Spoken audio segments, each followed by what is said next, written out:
Mon nom est Haruki Nakamura. J'avais 18 ans lorsque je suis mort à Tokyo. J'ai été réincarné dans une autre galaxie où je suis devenu le fils d'un exarque. Désormais, je suis Guillaume Affétian et voici mon histoire.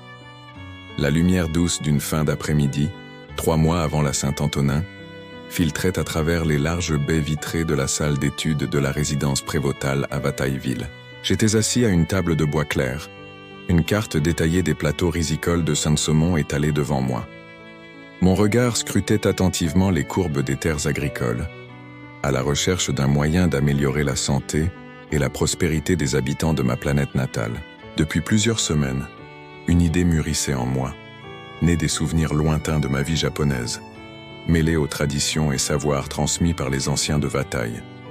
Je me souvenais des vertus du miso, cette pâte fermentée à base de soja, reconnue pour ses qualités nutritives exceptionnelles, riche en probiotiques et nutriments.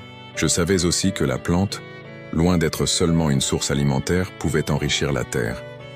Un art que les agriculteurs asiatiques pratiquaient depuis des millénaires. Je réfléchis aux termes arpitanophones les plus adéquats pour expliquer la plante et sa fermentation.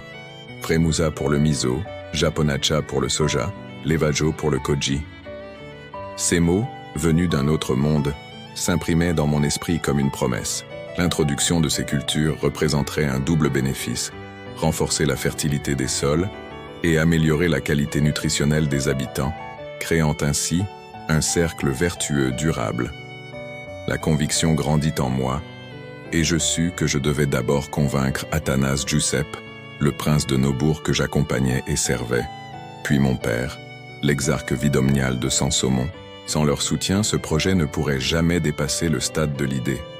Dans le bureau comtal, j'exposais méthodiquement le principe d'alternance des cultures de riz et de soja, soulignant l'équilibre naturel qu'elles entretenaient, chacune nourrissant la terre pour la culture suivante. J'expliquais comment la production de Fremusa, grâce à l'utilisation du levajo, pourrait fournir un apport supplémentaire en nutriments essentiels, bénéfique à la santé des populations.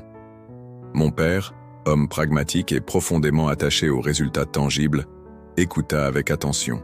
Il me fit comprendre qu'au-delà des avantages agricoles, le plus grand défi serait d'amener les paysans des plateaux rizicoles à accepter ce changement.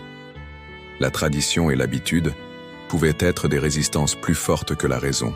Fort de cette compréhension, je me lançai dans une démarche plus humble, choisissant d'aller à la rencontre des cultivateurs. Je parcourus les villages dispersés, rencontrant les anciens, partageant leurs repas, écoutant leurs craintes et leurs conseils.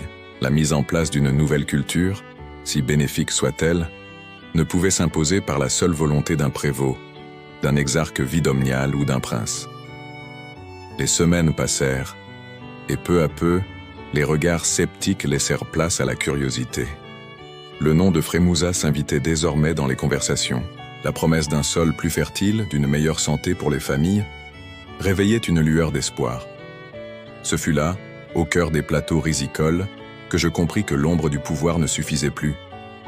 Il fallait bâtir des ponts, tisser des alliances entre l'ancien et le nouveau, entre la science et la tradition, entre le rêve et la réalité.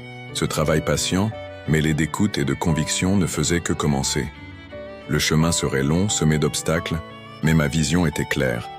Offrir à Vataï un printemps nouveau, durable, où la terre nourrirait encore mieux ses enfants avec la sagesse du passé et l'innovation du présent. L'ombre des princes, Chronique des rois roux, tome 1, entre pouvoir, loyauté et transmission. Plonge dans un monde où chaque décision pèse et où l'avenir se construit dans l'ombre des grands dessins. Disponible dès maintenant sur Amazon et en e-book Kindle, en n'oubliant pas de t'abonner, d'aimer, de commenter et de partager.